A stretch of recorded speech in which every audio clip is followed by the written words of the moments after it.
back, welcome to my channel. Happy Bookmas Day 9. How are we doing? But in today's video we are going to be doing bookshelf scavenger hunt. I did one of these at the start of Bookmas and I thought why not also do one at the end of Bookmas. So I'm going to use the normal questions, not the ones that I used for the first one of Bookmas, because I feel like otherwise I'm going to get the same books, because it, like, the first one is choose a red book and I'm like, I only have so many red books. So we're going to use the other questions, and once again we are going to try and choose books that I don't normally choose, but we'll see. So the first one is a book with a cover that you love. I mean, I have so many covers that I love. One of the more recent additions to my library is the collector's edition of When the Moon Hatched by Sarah A. Parker. I love this book. I gave it a 5 stars when I read it. I loved it. Really want to reread it in 2026 before reading book 2, but honestly this is a stunning edition and I'm obsessed. So this is a book with a cover that I love, and then we are choosing a book that has the same colour cover. So this is almost like a grey with blues and like a person. It's very like, yeah, it's like paper grey. Grey and blue, grey, blue and gold. I don't know if I have any grey books, to be honest with you. I mean, this isn't the same, but it has gold, it has grey, and it has blue. So I mean, they're the same colours, just slightly different shade of the colour. I don't think I could do any better, to be completely honest with you. Let's go with this. This is Clockwork Angel by Cassandra Clare. This is the first book in the Infernal Devices series. So our next one is a book with a similar page count. Okay, so we need a book that has a similar page count to this book, which is 486. So we need a book around 486 pages. Thinking maybe one of the books in the Twin Cat Brown series. Okay, this is just over 500, but I feel like book 3 was shorter. 457. Okay, this is 488. We're gonna go with this one. It's 2 off. Okay, we're gonna go for The Dagger and the Flame by Catherine Doyle. This is one of my favourite reads of the year, to be honest with you. I read this back in January. I love this. Book 2 equally held up. This is like a 5-star read for me. I love it. If you want enemies to lovers when they're actually enemies and yearning, read this book. Such a good book. Okay, our next one is a book that's by the same author. Wow, we do actually have quite a few, because this is by Catherine Doyle. And we could also choose the next book in the series, or going back to Twin Crowns, this is by Catherine Doyle and Catherine Webber, so we can choose this. So we're going to go with Twin Crowns. This is a YA fantasy series about twin sisters. One grew up in the palace and one grew up with the witches. And it's such a good, this series is so good and such an underrated series. So this is definitely by one of the same authors, because it's Catherine Doyle. So next is go to page 18 and find a book with a word that's in the first line. Okay, page 18 is, the first line is, under the watchful guidance of her grandmother, she had honed her magic on the beaches.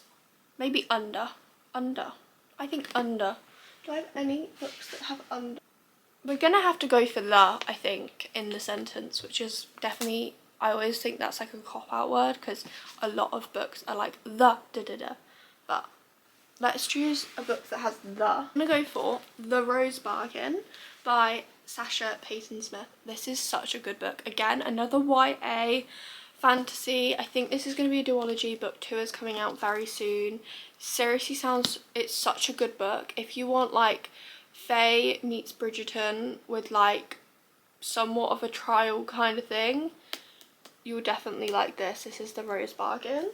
Okay, so our next question is a book that has some of the same tropes. Okay, so this is like, they're almost like competing to get married with the main prince. It's like Bridgerton-esque. Can't think of like Trials, Magic and Faye, but like this is more like, there's like bargains.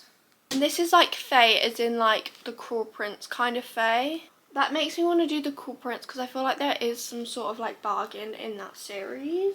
I feel like maybe we go for that. I feel like they're most similar in like trope wise without it being the same tropes, because I don't have any books with the same trope. So we're gonna go for The Cruel Prince by Holly Black. So this is the first book in another YA Fae fantasy series. This is the Fog of the Air series. I read this book quite a few years ago. I think I reread it last year and I tabbed it because this is one of the books that got me into reading. I personally will take no slander for this book because I love it. I also see why people don't like it, because some people don't like the kind of fae that's in this and also the politics side of it, but I really like this. So The Cruel Prince is our next one. And then we want some with a book with opposite tropes. Okay, this is like enemies to lovers, fae, bargain. Is it? Yeah, it is like prophecy. It's basically, we don't want an enemies to lovers. Okay. One of my favourite two of my favourite authors. We Have Addicted to You by Kristen Becker Ritchie. This is literally two best friends which are dealing with different addictions, and they've been fake dating, enabling each other with their addictions for years, and they finally realise that they should not be enabling each other and they need to get healthy. And this is just book one in one of my favourite worlds of all time. I think I've now read 25 books within this world with characters, whether they're the main characters, like the main original series characters, or their kids. To choose the book that we're going to read, we have an author's name that starts with the same letter. So we actually have two here. We have Krista and Becca Ritchie.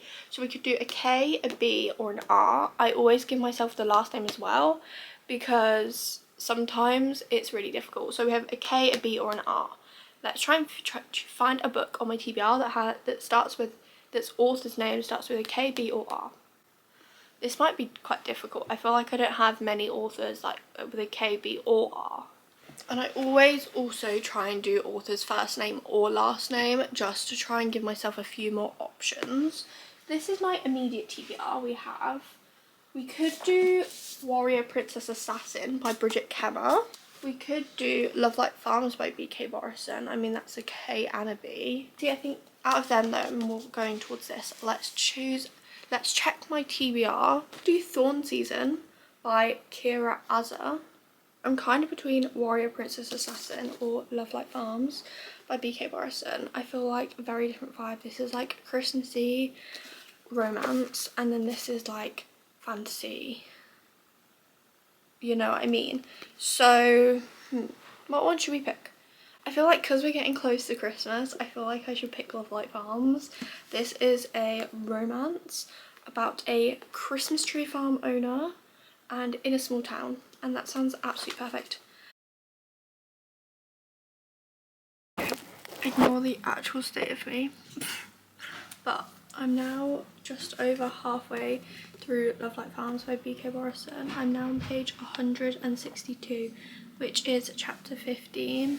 So I didn't tell you what this book was about, but in this book we are following our main characters Stella and Luca, and Stella owns a Christmas tree farm, but when she starts to notice that she's ended up using up all her savings and things trying to keep the farm afloat, she ends up getting in touch with a influencer who goes to places like this to promote them. When she writes her audition, her statement to be considered for it, she ends up putting on her application that she runs the farm with her boyfriend. She does not have a boyfriend.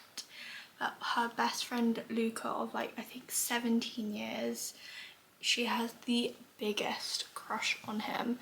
So we are following it and she's like, I need you to fake date me basically, and we're kind of going from there. I'm enjoying it so far, although the whole influencer publicity thing's not even started yet and I'm over halfway, so I don't know when that's gonna start.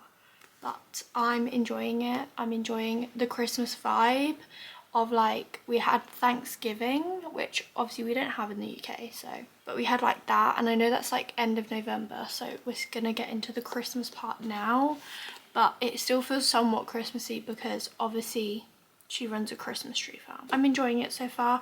I don't think it's gonna be anything crazy. I think it's gonna be a nice, easy palette cleanser read to get me in the Christmas spirit, ready to read all my Christmas books that I own. So yeah, I'm having a good time with it. I'm enjoying the story, I'm enjoying the characters. I've read a little bit of it, I've listened to most of it, to be honest. And I'm just going to keep listening and reading it tonight.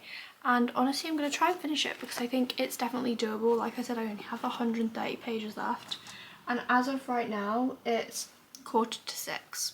So we can definitely finish the book in the next like 3 hours. Okay, that's my update. I thought I'd give you one before I obviously end up finishing the book. So I finished Love Light Farms this morning. So let me give you my thoughts. I think I said in the last one that I was really enjoying this. I did really enjoy it. I've ended up on a 3-star rating. It was nothing amazing, nothing out of the ordinary, but I had a good time. It was a nice read, a quick read. I had a good time with our characters. I was intrigued by the story. I was intrigued by the plot.